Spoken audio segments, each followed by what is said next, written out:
안녕하세요. 저는 한석주입니다. 69세 태평건설 회장이죠. 오늘 여러분께 들려드릴 이야기는 제가 평생을 살아오면서 겪은 가장 충격적이고 동시에 가장 뼈아픈 경험입니다.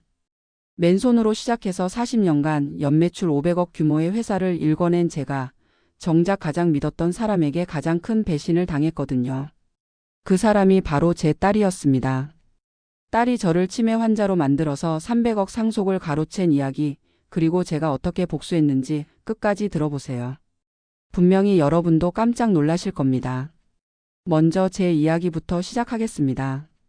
20대 후반 아무것도 가진 게 없던 시절이었어요.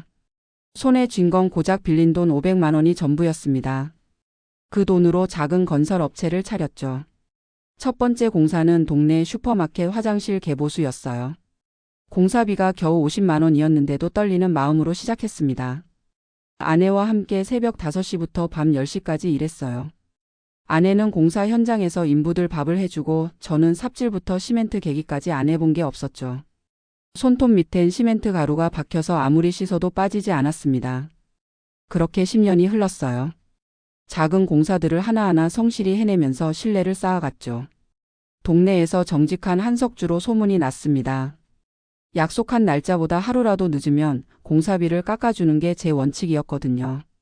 그런데 그때 첫 번째 배신을 당했습니다. 함께 일하던 동업자가 있었는데 김철수라는 친구였어요. 저보다 3살 많은 형님이라고 부르며 믿고 따랐죠. 그런데 어느 날 아침에 일어나 보니 사무실이 텅 비어 있었습니다. 회사 통장에 있던 돈 3천만 원도 김철수도 모두 사라져 있었어요. 그때 아내가 임신 7개월이었는데 병원비도 없어서 울면서 친정에 돈을 빌리러 가야 했습니다. 그날 밤 아내 배를 만지면서 다짐했어요. 이 아이만큼은 절대 믿어주자. 세상에 믿을 사람이 이 아이뿐이구나. 딸 미라가 태어났을 때의 기쁨은 지금도 생생해요. 작고 빨간 얼굴로 제 손가락을 꽉 잡던 그 느낌 말입니다. 이 아이를 위해서라면 뭐든 하겠다고 속으로 다짐했죠. 그 마음이 40년간 변하지 않았어요. 아니, 변하지 않는다고 생각했습니다. 회사는 점점 커져갔어요. 미라가 5살 되던 해에는 드디어 아파트 공사를 따낼 수 있었습니다. 15층짜리 소형 아파트였는데 그때 느꼈던 자부심은 말로 설명할 수가 없어요. 미라를 어깨에 태우고 공사 현장을 돌아보며 봐라 미라야, 아빠가 저 집들을 다 지었단다라고 말했을 때 미라가 짝짝짝 손뼉을 치던 모습이 아직도 눈에 선합니다. 하지만 행복한 시간은 오래가지 않았어요. 미라가 8살 되던 해 겨울 아내가 갑자기 쓰러졌습니다. 뇌출혈이었어요. 병원으로 급하게 옮겼지만 3일 만에 세상을 떠났죠. 그때 제 나이가 겨우 40이었는데 갑자기 호라비가 되어버렸습니다. 장례식장에서 미라가 엄마 영정 앞에서 엄마 언제 집에 와? 라고 묻던 모습을 보며 가슴이 찢어지는 줄 알았어요. 그 순간 다시 한번 다짐했습니다. 이 아이 아버지이자 어머니가 되어주자. 평생 이 아이를 위해 살자. 그 이후부터는 정말 미라만을 위해 살았어요. 아침에 미라를 깨워서 아침밥을 차려주고 학교에 보낸 다음 회사에 갔습니다. 저녁에는 일찍 들어와서 저녁을 해주고 숙제도 봐줬죠. 주말에는 놀이공원이고 어디든 미라가 가고 싶다는 곳은 다 데려갔어요. 미라가 중학교에 올라가면서부터는 더 바빠졌습니다. 좋은 대학에 보내야겠다는 생각에 과외 선생님도 붙여주고 학원도 여러 군데 보냈죠. 그 비용이 만만치 않았지만 미라를 위해서라면 아무것도 아깝지 않았습니다. 아빠 나중에 크면 아빠한테 효도 많이 할게. 고등학교 2학년 때 미라가 한 말이에요. 성적이 떨어져서 속상해하던 제게 위로의 말을 건넨 거였죠. 그때 얼마나 기뻤는지 몰라요. 역시 내 딸이야. 이렇게 착한 아이를 키운 보람이 있구나 했습니다. 미라는 서울대 경영학과에 합격했어요. 합격 발표 나던 날 저는 회사 직원들에게 회식비를 쏘면서 자랑했습니다. 우리 미라가 서울대 들어갔어. 그날 밤늦게까지 술을 마시면서도 기분이 좋았어요. 아내가 살아있었다면 얼마나 기뻐했을까 생각하니 눈물도 났죠. 대학 4년 동안 미라는 모범생이었습니다. 성적도 우수하고 학과에서도 인정받는 학생이었어요. 친구들과도 잘 어울리고 동아리 활동도 열심히 했죠. 졸업할 때는 학과 수석으로 졸업했습니다. 졸업식 날 미라가 제 팔짱을 끼고 사진을 찍을 때 정말 세상에 부러울 게 없었어요. 그런데 그때부터였나 봅니다. 미라가 조금씩 달라지기 시작한 게 말입니다. 졸업 후 대기업에 취직했는데 처음에는 열심히 다니는 것 같았어요. 그런데 몇 달 지나자 아빠 회사 생활이 너무 힘들어라고 하더군요. 그래도 참고해봐. 사회생활이란 게 원래 힘든 거야. 제가 그렇게 말했더니 미라가 조금 섭섭한 표정을 지었어요. 지금 생각해보니 그때부터 제가 미라의 마음을 제대로 헤아리지 못했던 것 같습니다. 1년 후 미라가 남자친구를 소개해줬어요. 박진우라는 의대생이었습니다.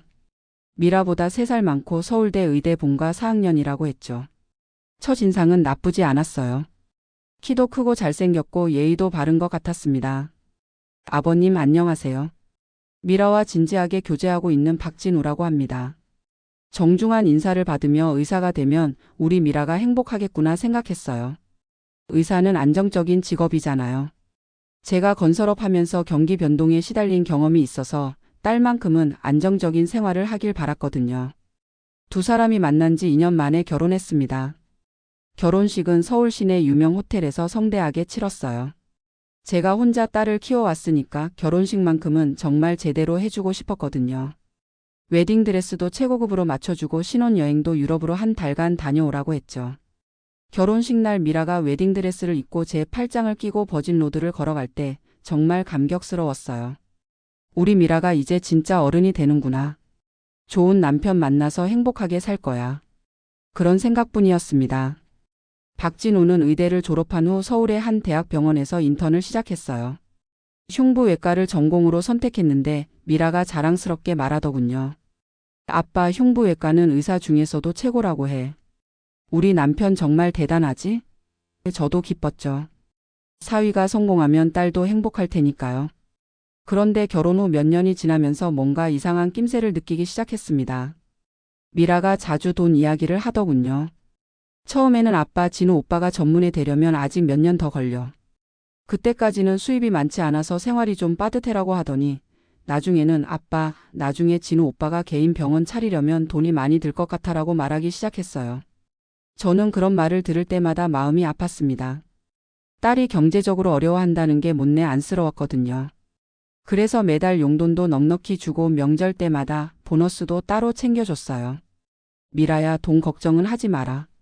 아빠가 있잖니. 그런 제 말에 미라는 항상 고마워 아빠. 아빠가 있어서 든든해라고 대답했어요.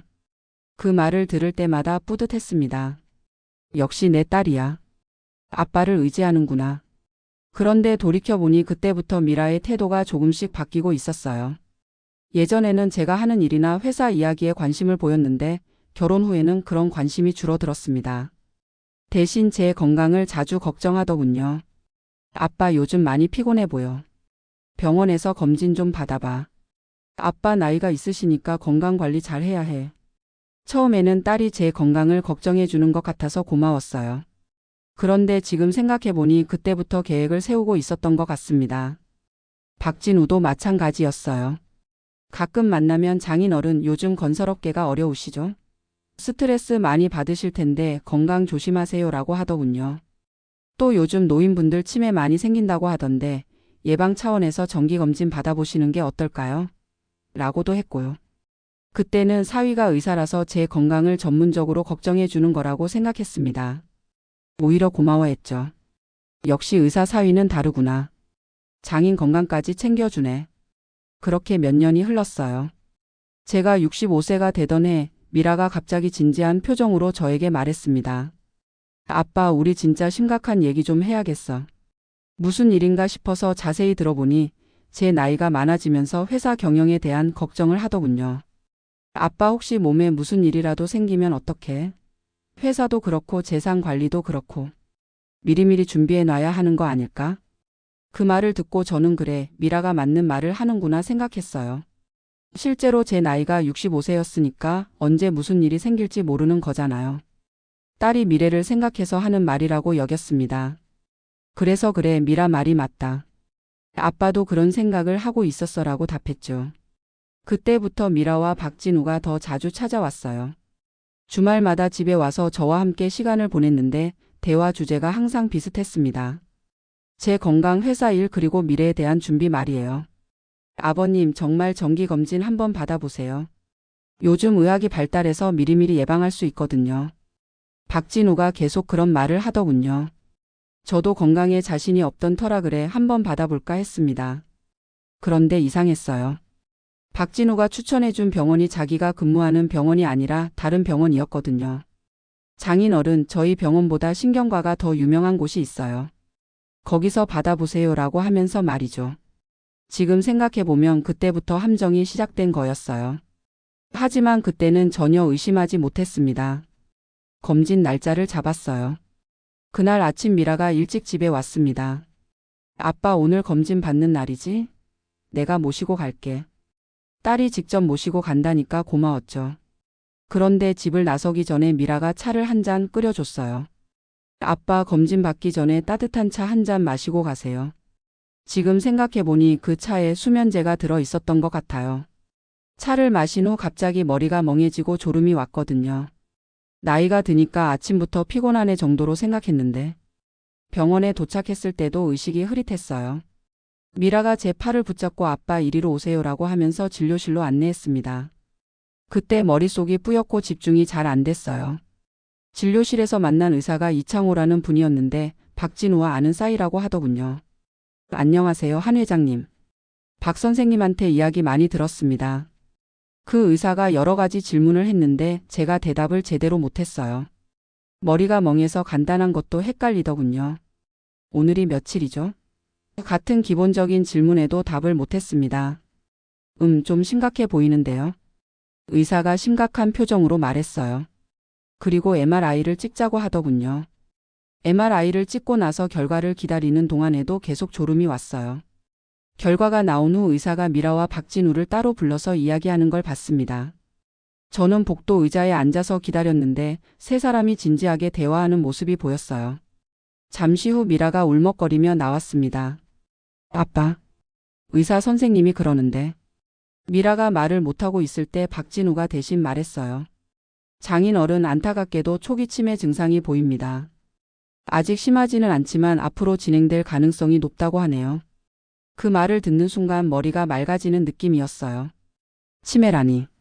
제가 치매라는 말인가요? 40년간 회사를 경영해온 제가 치매 환자가 됐다는 건가요? 그런데 정확히 어느 정도인 거죠? 제가 물어보니까 이창호 의사가 차트를 보더니 말했습니다. 알츠하이머 초기로 보입니다. 앞으로 1에서 2년 안에 급속도로 진행될 가능성이 높고요. 지금부터 관리를 잘 해야 합니다. 그때 미라가 제 손을 잡고 울었어요. 아빠, 괜찮아. 내가 아빠 돌봐드릴게. 걱정하지 마. 딸이 우는 모습을 보니까 더 슬펐습니다. 제가 치매에 걸려서 딸에게 짐이 된다는 생각에 정말 죄송스러웠어요. 집으로 돌아오는 길에 미라가 말했습니다. 아빠, 이제부터 아빠 재산이나 회사 일은 내가 관리해 드릴게. 아빠가 실수하시면 안 되니까. 그 말이 일리가 있다고 생각했어요. 치매 환자가 회사를 경영할 수는 없잖아요. 실수라도 하면 직원들이나 거래처에 피해를 줄 수도 있고요. 그래, 미라야. 아빠가 이제 그런 일은 못하겠구나. 내가 대신 해주면 고맙지. 그렇게 말하니까 미라가 더 울었습니다. 아빠, 정말 괜찮아. 내가 다 알아서 할게. 그 다음 날부터 미라가 자주 집에 와서 서류들을 정리했어요. 아빠, 이건 중요한 서류니까 내가 보관할게.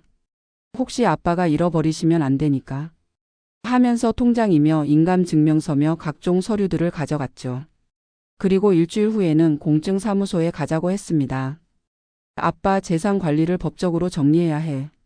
나중에 문제가 생기면 안 되니까. 공증사무소에서 재산 관리권을 미라에게 넘기는 서류에 도장을 찍었어요. 그때도 별다른 의심은 하지 않았습니다. 딸이 저를 위해서 하는 일이라고 생각했거든요. 그런데 그 이후부터 뭔가 이상하다는 느낌이 들기 시작했어요. 미라가 제 상태를 확인하러 와서는 아빠, 오늘 기분 어때? 뭔가 기억 안 나는 거 없어? 라고 자꾸 물어보더군요.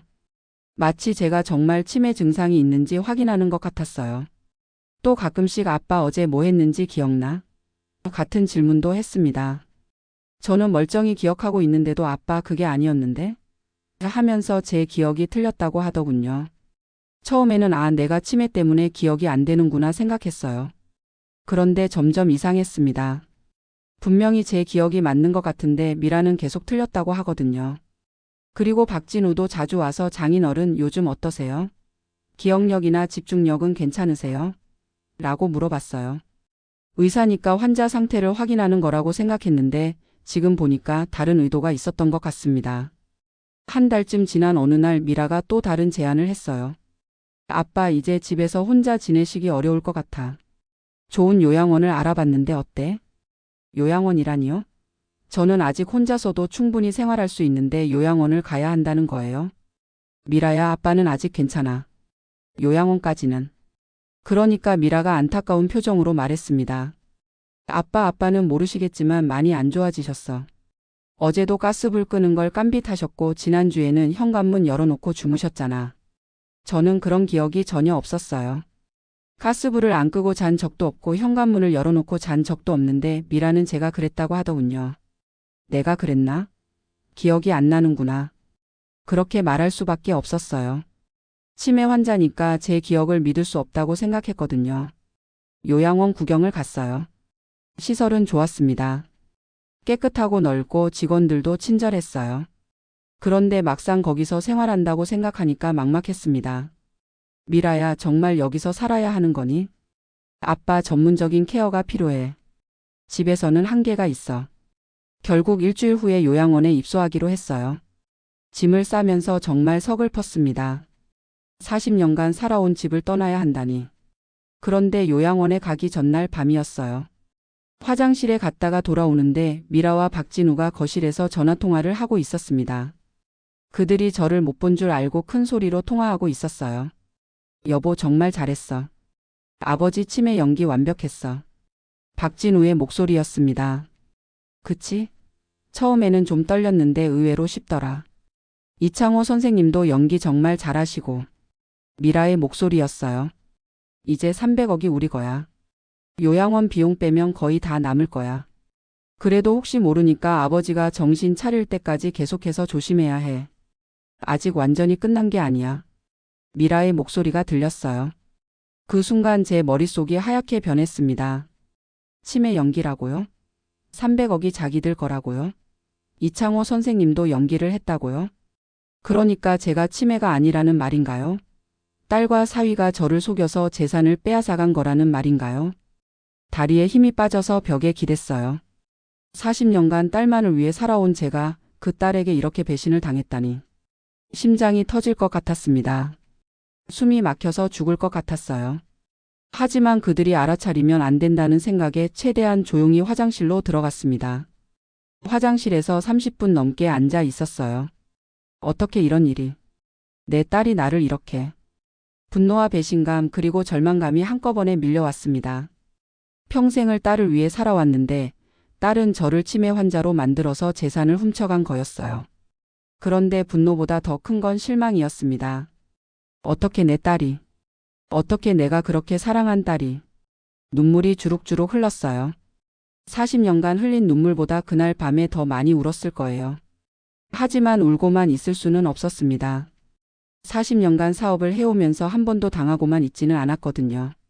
그때 젊은 시절 동업자 김철수에게 당했던 기억이 떠올랐어요. 그때는 너무 어려서 당하고만 있었지만 지금은 다릅니다. 좋아, 이제 진짜 게임을 시작해보자. 화장실에서 나와서 자연스럽게 행동했어요. 아이고, 화장실 다녀왔네. 미라야, 아직 안 갔구나. 응, 아빠, 진우 오빠랑 내일 일정 얘기하고 있었어. 미라가 태연하게 대답했습니다. 그 순간 더 확신했어요. 정말로 저를 속이고 있다는 것을. 그날 밤 잠이 안 왔어요. 머릿속으로 계속 계획을 세웠습니다. 어떻게 복수할지, 어떻게 진실을 밝힐지 말이에요. 먼저 제가 치매가 아니라는 걸 들키면 안 됩니다. 계속 치매 환자인 척 연기를 해야 해요. 그러면서 조용히 증거를 모아야 했죠. 다음 날 아침 평소처럼 행동했어요. 미라야, 오늘이 며칠이더라? 아빠, 오늘은 15일이야. 아, 그랬구나. 요즘 날짜가 헷갈리네. 미라가 안쓰러운 표정을 지었습니다. 연기였죠. 정말 완벽한 연기였어요. 어떻게 딸이 아버지 앞에서 이런 연기를 할 수 있는지. 요양원에 가는 날이 되었어요. 미라가 제 짐을 싸주면서 아빠, 여기서 잘 지내세요. 자주 보러 올게라고 했습니다. 마치 정말로 저를 걱정하는 것처럼 말이에요. 요양원에 도착해서 방을 정리할 때도 미라가 도와줬습니다. 그리고 떠나기 전에 제 손을 잡고 말했어요. 아빠 사랑해. 아빠가 빨리 좋아지길 바랄게. 그 말을 들으며 속으로 생각했습니다. 너도 사랑한다, 미라야. 하지만 이제 아빠가 어떤 사람인지 똑똑히 보여주마. 요양원 생활이 시작됐어요. 다른 어르신들은 정말 치매나 다른 질병 때문에 오신 분들이었습니다. 그 분들을 보면서 제가 얼마나 악질적인 일을 당했는지 더 실감했어요. 직원들도 저를 치매 환자로 대했습니다. 천천히 말하고 간단한 것도 자세히 설명해주고. 처음에는 답답했지만 참아야 했어요. 하지만 밤에는 달랐습니다. 룸메이트 할아버지가 주무시고 나면 조용히 핸드폰으로 김 부장에게 연락했어요. 김 부장은 제가 40년간 함께 일한 비서인데 절대 믿을 수 있는 사람이었죠. 부장님, 제가 지금 요양원에 있는데. 사실은 처음에는 믿지 못하더군요. 당연하죠. 회장님이 갑자기 치매에 걸렸다가 사실은 딸한테 속았다니 드라마 같은 이야기잖아요. 하지만 자세히 설명하고 나니까 김 부장도 이해했습니다. 회장님, 정말 큰일이군요. 어떻게 도와드릴까요? 조용히 조사 좀 해주세요. 미라가 재산을 어떻게 처리했는지, 박진우와 이창호는 무슨 관계인지 모든 걸 알아봐야 해요. 김 부장은 즉시 움직였어요. 사리탐정도 고용하고 병원 쪽도 알아보고 3일 만에 첫 번째 보고를 받았습니다. 회장님, 큰 문제입니다. 미라 양이 회장님 재산을 남편과 공동 명의로 바꿔놨어요. 그리고 해외 계좌도 개설했습니다. 얼마나? 거의 대부분이요. 강남 본사 건물, 압구정 자택, 주식까지. 총 280억 정도가 이미 이전됐습니다. 280억이라니요? 제 평생 재산이 거의 다 넘어간 거였어요. 더 충격적인 건 그 다음 이야기였습니다. 그리고 회장님, 박진우 씨가 개인 병원 개업 준비를 하고 있어요. 이미 부동산도 계약했고 의료 장비 주문도 넣었다고 합니다. 내 돈으로? 그렇습니다. 미라 양명의 계좌에서 50억이 이미 나갔어요. 50억으로 병원을 차린다고요? 제 돈으로 사위가 병원을 차리고 있다니. 이창호 의사는 어떤 사람인가요? 박진우 씨 의대 선배라고 합니다. 그런데 이 사람 과거에도 문제가 있었어요. 보험 사기용 가짜 진단서를 여러 번 써준 전력이 있습니다.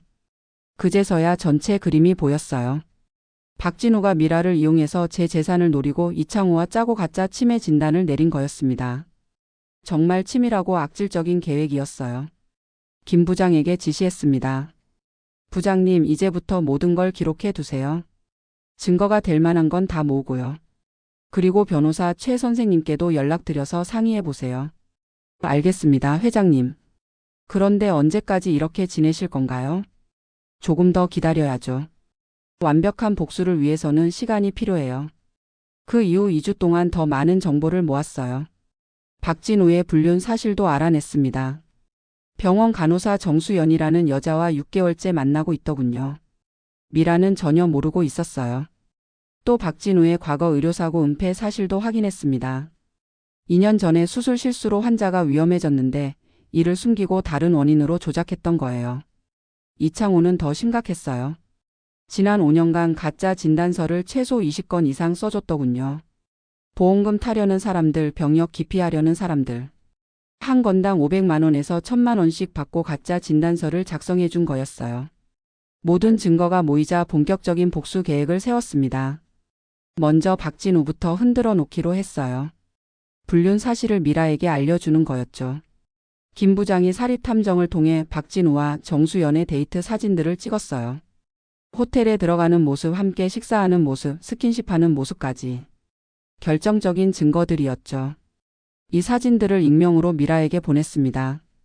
이후 미라가 요양원으로 찾아왔어요. 얼굴이 완전히 망가져 있었습니다. 울었는지 눈이 빨갛고 부어 있었어요. 아빠 안녕하세요. 평소보다 목소리가 쉬어 있었습니다. 미라야, 왜 이렇게 안 좋아 보이니? 무슨 일 있었나? 제가 걱정하는 척 물어보니까 미라가 울먹였어요. 아빠, 아무것도 아니에요. 그냥 좀 피곤해서. 하지만 속으로는 남편 불륜 때문에 속상하지? 하고 생각했죠. 그날 미라는 30분도 안 있다가 갔어요. 평소에는 한두 시간씩 있었는데 말이에요. 분명히 박진우와 싸우러 가는 거였겠죠. 그 다음 주부터 본격적인 심리전을 시작했어요. 미라가 방문할 때마다 치매 환자답지 않은 말을 슬쩍슬쩍 했습니다. 미라야, 요즘 회사 일은 어떻게 되고 있니? 혹시 내 이름으로 된 계좌들 잘 관리하고 있지? 미라가 깜짝 놀라면서 아빠 무슨 말씀이세요? 라고 했어요. 아, 그냥 뭔가 걱정되네. 내가 치매에 걸렸다고 해서 누가 내 재산에 손댄 건 아니겠지? 그때 미라 얼굴이 하얗게 변했어요. 아, 아빠 그런 일은 없어요. 제가 잘 관리하고 있으니까 걱정하지 마세요. 그래? 그럼 다행이고. 그런데 미라야, 남편은 요즘 뭐하니? 요즘 자주 안 보이던데? 미라가 또 당황했어요. 박진호 불륜 때문에 관계가 안 좋아진 걸 제가 눈치챈 줄 알았나 봐요. 진호 오빠는? 바빠요. 병원 일이 많아서. 아, 그러구나. 그런데 의사가 되려면 정말 성실해야 하는데 다른 여자들한테 관심 갖고 그러면 안 되지 않겠나? 이 말을 하자 미라가 완전히 얼어붙었어요. 아, 아빠 무슨 말씀을. 아니야, 그냥 하는 말이야. 치매 걸린 늙은이 헛소리지 뭐. 그렇게 말하고 웃어 넘겼지만 미라는 그날 일찍 갔어요. 분명히 집에 가서 박진우한테 따져 물었을 거예요. 이런 식으로 몇 번 더 압박했습니다. 박진우가 올 때도 마찬가지였어요. 사위 되신 분 요즘 개인 병원 차릴 준비한다면서요? 돈은 어디서 구하셨나요? 박진우가 당황하면서 아, 그냥 대출 받을 예정입니다 라고 했어요. 아, 그러시구나. 그런데 혹시 우리 미라 돈을 쓰시는 건 아니겠죠? 그 돈은 원래 제 돈인데. 장인 어른 무슨 말씀을. 아, 미안해요. 치매 걸린 사람이 이상한 소리 하네요. 하. 박진우의 얼굴이 창백해졌어요. 분명히 들킨 줄 알고 겁에 질렸을 거예요. 이창호에게도 압박을 가했습니다. 김 부장을 통해 익명의 제보 편지를 병원에 보냈어요. 이창호 의사가 가짜 진단서를 써주고 있다는 내용이었죠. 며칠 후 이창호가 박진우에게 전화하는 걸 도청했습니다. 야, 박진우야, 요즘 병원에서 나한테 수상한 시선으로 보더라. 혹시 우리 일이 들킨 건 아니겠지? 아니에요, 선배님. 조금만 더 참으세요. 곧 끝날 거예요. 아니야, 나는 이제 그만하고 싶어. 너무 위험해. 드디어 그들 사이에 균열이 생기기 시작했어요. 한 달 후 결정적인 기회가 왔습니다. 회사 이사회에서 제 정신 상태에 대한 공식 검진을 하기로 결정한 거예요. 제가 치매라고 하니까 이사회에서 걱정이 된 거죠. 미라가 급하게 찾아와서 말했습니다. 아빠, 회사에서 정신과 검진을 받으라고 하는데 어떡하죠?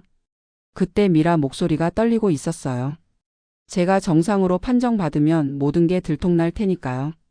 왜? 받으면 되지 뭐. 하지만 아빠 지금 상태로는. 괜찮아, 미라야. 아빠가 정말 치매면 그대로 나올 거고 아니면 정상으로 나오겠지. 그때 미라 얼굴에서 공포가 스쳐 지나갔어요. 검진 날이 왔습니다. 이번에는 서울대병원 정신과에서 가장 권위 있는 교수님이 직접 검사해 주셨어요. MRI도 다시 찍고 각종 인지능력 테스트도 받았죠. 결과는 당연히 완전 정상이었습니다. 한 회장님, 치매는커녕 일반인보다도 뛰어난 인지능력을 보이고 계십니다. 누가 치매라고 했습니까? 교수님이 의아해 하셨어요. 서울성 모병원 이창호 과장이라는 분이 그러던데요. 이상하네요. 제가 검사 결과를 다시 한번 확인해 보겠습니다만 치매 증상은 전혀 없어 보입니다. 그 순간을 기다렸어요. 바로 다음 날 모든 걸 공개했습니다. 먼저 김 부장에게 지시해서 이사회를 소집했어요. 그리고 미라와 박진우, 이창호를 모두 회사로 불렀습니다. 무슨 일로 갑자기? 미라가 당황하며 물었어요. 곧 알게 될 거야, 미라야. 이사회실에 모든 사람이 모였을 때 제가 정면으로 말했습니다. 여러분, 지난 3개월간 저는 치매 환자가 아니었습니다. 그 순간 미라와 박진우의 얼굴이 하얗게 변했어요. 사실 저는 제 딸과 사위가 가짜 치매 진단서를 만들어서 제 재산을 빼앗아가는 걸 모두 알고 있었습니다. 이사들이 모두 깜짝 놀랐어요. 이게 무슨 말씀이신지. 김 부장, 자료 좀 배포해 주세요. 김 부장이 준비한 자료를 모두에게 나눠줬어요. 박진우와 이창호의 공모증거, 가짜 진단서, 재산 이전 내역, 박진우의 불륜 증거까지. 모든 게 들어 있었습니다. 이건. 미라가 말을 못하고 있을 때 박진우가 갑자기 벌떡 일어났어요. 이건 조작입니다. 장인 어른이 정말 치매에 걸리셨어요.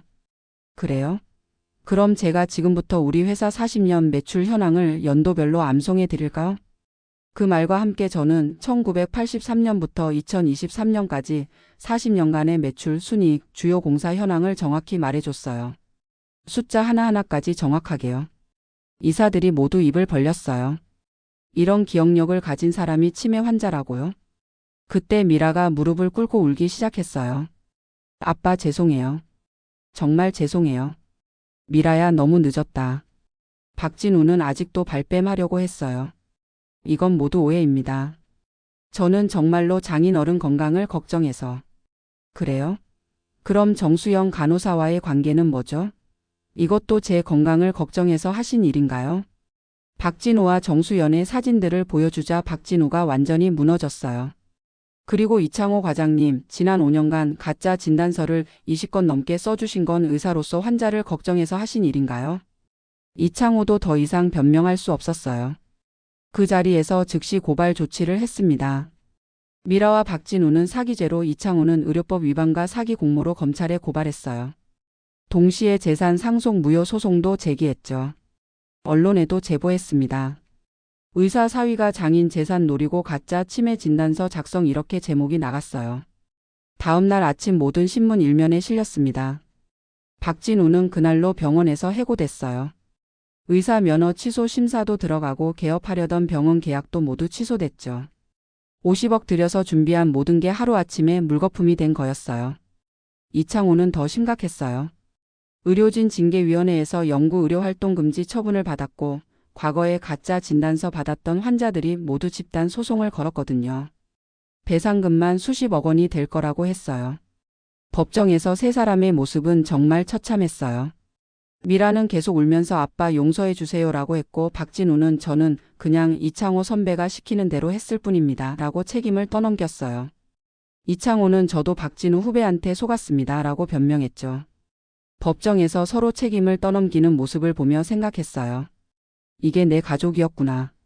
40년간 내가 사랑했던 사람들이 이런 사람들이었어.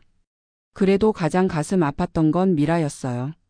재판장에서 딸로서 아버지를 어떻게 이렇게 속일 수 있었느냐는 판사의 질문에 미라가 답한 말이 지금도 기억납니다. 저는 그냥 불안했어요. 아버지가 언제 돌아가실지 모르고 혹시 다른 여자와 재혼하시면 어떡하나 걱정되고. 그래서 미리 재산을 보호하려고. 보호라고요? 제 재산을 훔쳐가는 게 보호라고요? 그리고 아버지가 나이 드시면서 판단력이 흐려지실 수도 있으니까 제가 미리 관리하는 게 좋을 거라고 생각했어요. 제 판단력이 흐려졌다고요? 40년간 회사를 경영해온 제 판단력이 흐려졌다고요? 그 말을 듣는 순간 정말 화가 났어요. 미라야, 내가 그런 생각을 했다면 아빠와 솔직하게 상의했어야지. 왜 속임수를 썼니? 아버지한테 말하면 화내실 것 같아서. 화낼 일을 했으니까 화내는 거 아니겠니? 그때까지도 미라는 자기가 뭘 잘못했는지 제대로 모르는 것 같았어요. 재판 결과는 명확했습니다. 미라는 사기죄로 징역 3년에 집행유예 5년, 박진우는 징역 5년 실형, 이창호는 징역 4년 실형을 받았어요. 그리고 모든 재산을 제게 돌려주라는 판결도 나왔죠. 280억 모두 제 명의로 다시 돌아왔습니다. 하지만 돈보다 더 중요한 건 신뢰였어요. 40년간 쌓아온 딸에 대한 사랑과 신뢰가 모두 무너져 버렸거든요. 재판이 끝난 후 미라가 제게 와서 말했어요. 아빠 정말 죄송해요. 제가 잘못했어요. 다시 기회를 주세요. 그때 제 마음도 복잡했어요. 한편으로는 여전히 제 딸이니까 용서해주고 싶은 마음도 있었고, 다른 한편으로는 이렇게 큰 배신을 어떻게 용서할 수 있는지 모르겠더군요. 미라야, 아빠도 생각할 시간이 필요하다. 네, 아빠. 기다릴게요. 그 후 6개월 동안 저는 혼자 지냈어요. 요양원에서 나와서 다시 집으로 돌아왔는데 집은 그대로였지만 기분은 완전히 달랐어요.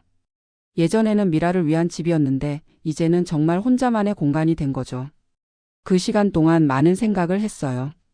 40년간 제가 어떻게 살아왔는지, 무엇을 위해 일해왔는지, 진짜 가족이란 뭔지. 돌이켜보니 제가 너무 미라에게만 매달려 살았던 것 같더군요. 회사 직원들, 오랜 거래처 사람들, 이런 분들이 진짜 가족처럼 저를 걱정해주고 도와주셨는데 저는 그분들의 마음을 제대로 헤아리지 못했어요. 특히 김 부장 같은 분은 40년간 저와 함께 고생하면서 진심으로 저를 도와줬는데 저는 그런 분들보다 혈연인 딸만 믿고 살았던 거죠. 김 부장이 어느 날 찾아와서 말했어요. 회장님, 이번 일로 정말 많이 힘드셨겠어요. 부장님, 그동안 고생 많았어요. 부장님이 아니었다면 저는 평생 속고 살았을 거예요. 아닙니다, 회장님. 저야말로 40년간 회장님 덕분에 가족 먹여 살리고 아이들 대학까지 보냈는데요. 그 말을 듣고 깨달았어요. 진짜 가족은 혈연이 아니라 마음이구나. 회사도 새롭게 정리했습니다. 40년간 함께 일한 직원들에게 지분을 나눠줬어요. 김 부장에게는 10%, 다른 이사들에게도 각각 5%씩 드렸죠. 그리고 회사 운영도 더 투명하게 바꿨습니다. 부장님들, 이제 여러분들이 진짜 주인입니다. 함께 더 좋은 회사 만들어 봅시다. 직원들이 정말 기뻐했어요. 40년간 저를 믿고 따라줬는데 이제야 제대로 보답한 거죠. 그리고 사회에도 기여하기로 했습니다. 치매 환자와 가족을 돕는 재단을 만들었어요. 한석주 치매 예방재단이라는 이름으로 100억 원을 출연했습니다. 제가 가짜 치매 환자가 되어보니까 진짜 치매 환자분들과 가족들이 얼마나 힘든지 알겠더군요. 조금이나마 도움이 되고 싶습니다. 재단 설립식에서 한 말인데 그때 참석한 분들이 많이 감동해 하셨어요. 미라는 집행유예 기간 동안 열심히 살려고 노력했어요. 작은 회사에 취직해서 성실하게 다니더군요. 그리고 한 달에 한 번씩 편지를 보냈어요. 아빠 안녕하세요. 요즘 회사에서 열심히 일하고 있어요. 제가 얼마나 큰 잘못을 했는지 매일 반성하고 있습니다. 언젠가는 아빠께 용서받을 수 있도록 더 노력하겠어요. 편지를 받을 때마다 마음이 복잡했어요. 여전히 제 딸이니까 미워할 수만은 없더군요. 1년 후 드디어 미라를 만났습니다. 집으로 초대해서 함께 저녁을 먹었어요. 미라가 많이 달라져 있었습니다. 예전보다 조용해지고 표정도 많이 수척해졌어요. 아빠 정말 죄송해요. 제가 너무 어리석었어요. 미라야, 아빠도 생각을 많이 해봤다. 너도 내 딸이고 너 없는 인생은 생각할 수 없어. 아빠. 하지만 예전처럼은 안 될 거야. 신뢰라는 건 한 번 깨지면 다시 쌓기가 어렵거든. 네, 알고 있어요. 제가 평생에 걸쳐서 다시 쌓아가겠어요. 그날 이후로 조금씩 관계를 회복해 나갔어요. 미라는 정말 달라졌더군요. 예전처럼 돈 이야기는 하지 않고 제 건강만 진심으로 걱정해 줬어요. 그리고 자신의 삶도 스스로 꾸려나가려고 노력했습니다. 박진우와는 이혼했어요. 재판 과정에서 불륜까지 밝혀지니까 더 이상 함께 살 수 없다고 하더군요. 그리고 혼자서 아이를 키우기 시작했습니다. 예, 그 사이에 아이가 하나 생겼거든요. 제 외손자였어요. 처음에는 복잡한 마음이었습니다. 저를 속인 딸의 아이를 어떻게 받아들여야 할지 모르겠더군요. 하지만 아이는 죄가 없잖아요. 미라야, 아이 이름이 뭐니? 성민이에요. 할아버지 성함에서 한 글자 따왔어요. 아이를 보는 순간 마음이 녹았어요. 정말 귀엽더군요. 그리고 제 젊은 시절을 담기도 했고요. 그래, 잘 지었다. 성민아, 할아버지가 여기 있단다. 그때부터 미라와의 관계가 정말로 회복되기 시작했어요. 아이 때문이었죠. 외손자를 보면서 새로운 희망이 생겼습니다. 지금은 3년이 지났어요. 미라는 집행유예 기간을 무사히 마쳤고 회사에서도 인정받는 직원이 됐습니다. 성민이는 이제 4살인데 정말 똑똑하고 귀여워요. 주말마다 미라와 성민이가 놀러와요. 성민이가 할아버지 하면서 뛰어오는 모습을 보면 정말 행복합니다. 미라와의 관계도 많이 좋아졌어요. 예전과는 다르지만 오히려 더 진솔해진 것 같습니다. 서로 조심스럽지만 진심으로 대하고 있어요. 아빠, 제가 예전에 얼마나 철없었는지 몰라요. 아빠의 사랑을 당연하게 생각했어요. 미라야, 아빠도 너만 바라보고 살았던 게 잘못이었어. 너에게 너무 큰 부담을 줬나 봐. 아니에요, 아빠. 아빠는 정말 좋은 아버지셨어요. 제가 그걸 제대로 몰랐을 뿐이에요. 이제는 서로를 이해하게 됐어요. 회사도 잘 돌아가고 있습니다. 직원들이 주인 의식을 가지고 일하니까 오히려 예전보다 더 성과가 좋아졌어요. 작년에는 역대 최고 매출을 기록했습니다. 재단 활동도 보람이 있어요. 치매 환자 가족들을 도우면서 정말 많은 분들을 만났는데 그분들의 이야기를 들으면 제가 겪은 일이 오히려 행복한 일이었다는 생각이 들어요. 저는 가짜 치매였지만 그분들은 진짜로 가족을 잃어가고 있거든요. 회장님, 저희 아버지도 치매에 걸리셨는데 정말 힘들어요. 어떻게 하면 좋을까요? 이런 상담을 받을 때마다 마음이 아프면서도 제가 할 수 있는 일이 있다는 게 감사해요. 박진우와 이창호는 어떻게 됐냐고요? 박진우는 감옥에서 나온 후 의사 면허가 취소되어서 다른 일을 하고 있어요. 택시 운전을 한다고 들었습니다. 미라와 이혼하면서 양육비도 내야 하고 배상금도 갚아야 해서 정말 힘들게 살고 있다고 해요. 이창호는 더 심각해요. 의료계에서 완전히 매장됐고 집단 소송으로 파산까지 했습니다. 지금은 지방에서 작은 치킨집을 운영하고 있다고 들었어요. 가끔 미라가 박진우가 성민이를 보고 싶다고 한다고 하는데 저는 반대합니다. 미라야 아이 아버지이니까 완전히 차단할 수는 없겠지만 자주 만나게 하지는 마라. 그 사람이 아이에게 좋은 영향을 줄 것 같지 않아. 미라도 동의해요. 박진우가 어떤 사람인지 이제 제대로 알았거든요. 요즘 제 일상은 이래요. 아침에 일어나서 운동을 하고 회사에 가서 일을 보고 저녁에는 재단 일을 합니다. 주말에는 미라와 성민이와 시간을 보내죠. 70대가 되니까 체력은 예전 같지 않지만 마음은 오히려 더 편해졌어요. 예전에는 미라 걱정, 회사 걱정으로 늘 불안했는데 이제는 내려놓을 건 내려놓고 살고 있습니다. 가끔 생각해요. 만약 그날 밤 미라와 박진우의 전화 통화를 듣지 못했다면 어떻게 됐을까? 아마 요양원에서 진짜 치매 환자가 되어서 살았을지도 모르겠어요.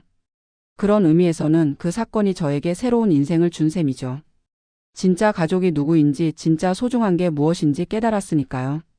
성민이가 어제 이런 말을 했어요. 할아버지, 성민이가 커서 할아버지 회사 물려받을 거야. 그 말을 듣고 웃으면서 답했어요. 성민아, 할아버지 회사는 열심히 일하는 사람들 거야. 내가 정말 열심히 일할 수 있을 때 생각해보자. 아이가 고개를 끄덕이더군요. 제가 이번 일을 통해 배운 가장 큰 교훈은 이거예요. 가족이라는 이름 때문에 모든 걸 용서하고 덮어주면 안 된다는 것. 혈연보다 진심이 더 중요하다는 것. 그리고 사람은 언제든 변할 수 있고 두 번째 기회를 줄 가치가 있다는 것. 미라는 지금 정말 달라졌어요. 예전의 이기적이고 계산적인 모습은 찾아볼 수 없습니다. 진짜로 뉘우치고 있고 스스로 더 나은 사람이 되려고 노력하고 있어요. 그런 미라를 보면서 저도 배워요. 사람은 실수할 수 있고 그 실수로부터 배워서 성장할 수 있다는 것을. 물론 완전히 예전 같지는 않아요. 재산 관리는 여전히 제가 직접 하고 있고 중요한 결정들도 미라와 상의는 하지만 최종 판단은 제가 합니다. 신뢰가 완전히 회복되려면 아직 시간이 더 필요하거든요. 하지만 그게 오히려 더 건강한 관계인 것 같아요. 서로 독립적이면서도 사랑하는 가족 관계 말이에요. 지금 제 나이가 73세입니다. 언제까지 살지는 모르겠지만 남은 시간은 정말 의미 있게 살고 싶어요. 재단 활동도 더 확대하고 회사도 더 좋은 기업으로 만들고 성민이 같은 손자들에게도 좋은 할아버지가 되고 싶습니다. 그리고 미라와의 관계도 더 발전시켜 나가고 싶어요. 서로 상처 주지 않으면서도 진심으로 사랑할 수 있는 그런 가족이 되고 싶습니다. 40년 전 동업자 김철수에게 배신당했을 때는 정말 절망적이었어요. 하지만 그 일이 있었기 때문에 더 강해질 수 있었죠. 이번 미라의 배신도 마찬가지예요. 정말 충격적이고 아팠지만 덕분에 더 많은 걸 배우고 성장할 수 있었습니다. 사람이 살다 보면 예상치 못한 배신을 당할 수도 있어요. 특히 가장 믿었던 사람에게 당하는 배신은 정말 큰 상처가 됩니다. 하지만 그렇다고 해서 모든 사람을 불신하거나 포기해서는 안 된다고 생각해요. 세상에는 여전히 좋은 사람들이 더 많고 진심으로 대하면 진심으로 답해주는 사람들이 있거든요. 김 부장이나 회사 직원들, 재단에서 만난 분들을 보면서 그걸 실감해요. 여러분들도 혹시 가족이나 가까운 사람에게 배신을 당한 경험이 있다면 너무 상처받지 마세요. 그리고 모든 사람이 그런 건 아니라는 걸 기억해 주세요. 사람은 변할 수 있고 잘못을 뉘우치고 더 나은 사람이 될 수 있어요. 미라처럼 말이죠. 그리고 진짜 가족은 혈연이 아니라 마음으로 만들어진다는 것도 기억해 주세요. 제 이야기가 여러분들에게 조금이나마 도움이 됐으면 좋겠습니다. 긴 이야기 끝까지 들어주셔서 정말 고맙습니다. 지금 저는 정말 행복해요.